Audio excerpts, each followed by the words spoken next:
Bonjour,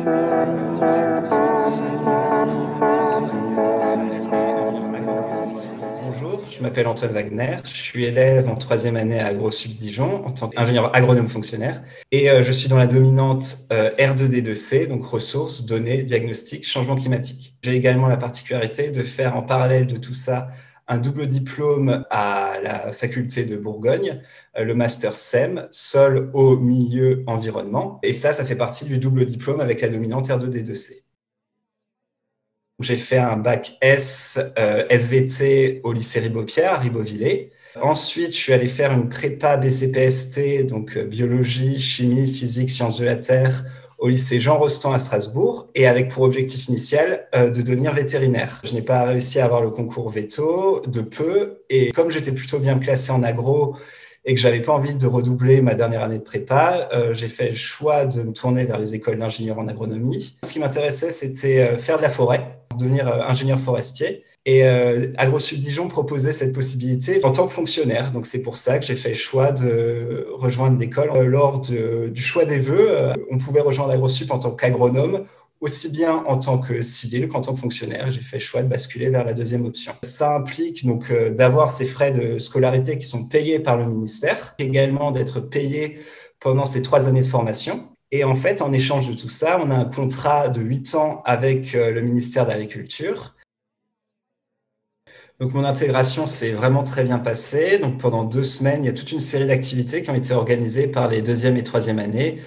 Par exemple, une après-midi de jeu, donc on appelle le Fort Boyard, qui sont plusieurs épreuves qui sont concoctées par les différentes associations de l'école. Et ça se conclut par le WEI, le week-end d'intégration, qui avait lieu dans la Drôme. Et c'était vraiment super. Pareil, toute une série d'activités, des jeux, avec pas mal de moyens. C'était vraiment sympa et c'est une super ambiance. Donc, pour ce qui est de l'intégration, c'était vraiment génial. Et une fois l'intégration passée, on découvre les différentes associations. Et pour ma part, je faisais partie de La Grosse Gazette. Donc, c'est le journal mensuel d'AgroSup Dijon. Et moi, je préférais en fait travailler sur des grandes thématiques en rapport avec le cinéma. J'étais logé à la résidence Magon. Donc, c'est une chambre avec donc douche, toilettes qui sont intégrées, avec une kitchenette, qui sont situées juste en face de l'école. Ce qui fait qu'en moins de 5 minutes top chrono, on est dans les amphis le matin. C'était très bien. Pendant un an, c'était génial d'être vraiment situé juste à côté de l'école. Donc, ce qui m'a marqué au cours de ma formation, ce serait le deuxième semestre de ma deuxième année. En fait, on a un stage en lycée agricole de 2 semaines qu'on fait par petit groupe de 3. Et là, on a vraiment une mission qui nous est confiée, une mission d'ingénieur. Et là, on se rend compte qu'en fait, on a vraiment une utilité et qu'on sait faire des choses et que ces choses, elles ont un intérêt. Alors là, en général, c'est pour le lycée agricole, pour les élèves. On a travaillé sur la mise en place d'un protocole de suivi du lait, des fromages, des vaches et des parcelles dans une expérimentation en agroforesterie où en gros on avait décidé de nourrir partiellement les vaches en été avec des feuilles d'arbres. Et ça s'est vraiment avéré très intéressant. Et ce deuxième semestre, il s'est poursuivi pour ma part par un stage de 6 semaines que j'ai fait à la direction départementale des territoires du Haut-Rhin sur la thématique de la forêt et le gibier. Et ça m'a vraiment permis pendant 6 semaines de travailler sur aussi, là encore, une mission d'ingénieur et de commencer à comprendre le fonctionnement d'un des services déconcentrés dans lequel je serais amené certainement à travailler plus tard, de toutes les dimensions que ça impliquait et de la complexité du travail qui allait m'attendre, qui était à la fois technique, administratif, mais également très politique. Et c'est vraiment une dimension qui m'a intéressé et j'ai hâte de poursuivre avec mon stage de fin d'études en troisième année. En tant que fonctionnaire, j'aimerais du coup être affecté plutôt dans un service qui a trait à la protection de l'environnement. Par exemple, les services environnement des directions départementales des territoires ou des directions départementales de la protection des populations.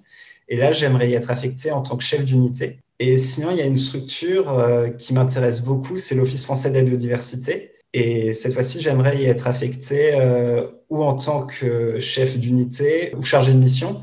Et vraiment, mon rêve, ce serait d'être affecté en tant qu'inspecteur de l'environnement. Même si mon premier poste ne portera pas forcément sur l'environnement, c'est ce que j'aimerais faire plus tard, tout au fur et à mesure de ma carrière, c'est de plus en plus me tourner vers tout ce qui concerne l'environnement, la biodiversité. Et puis dans 3 4 ans, pourquoi pas essayer de faire une thèse plutôt. Et là, j'aimerais vraiment travailler sur des domaines ou d'éthologie ou d'écologie. En fait, on peut faire une école d'agronomie pour plein de raisons. On peut venir en agronomie parce qu'on est passionné par toutes les questions agricoles. Mais pas que. Par exemple, moi, j'ai un peu atterri en agronomie par hasard. Comme je l'ai dit avant, je voulais être veto. Finalement, je me suis tourné vers une formation parce que je voulais faire de la foresterie. À l'issue de ma première année, donc j'avais le choix de partir à AgroParisTech Nancy faire de la forêt. Et c'est moi qui ai pris la décision de rester parce que l'agronomie que je connaissais pas du tout un an avant, bah, ça m'a vraiment intéressé. Et au final, alors que je me destinais finalement à continuer à faire de l'agronomie, bah, je rebascule sur de l'environnement au cours de ma formation avec ma dernière année de spécialisation. Donc, faut pas du tout être fermé et se dire l'agronomie, c'est que de l'agriculture. Pas du tout. C'est beaucoup plus large que ça. Vu la grande diversité des postes qui existent, on trouve forcément quelque chose qui nous intéresse. Et là, il faut juste être curieux, en fait, faire l'effort de s'intéresser à tout.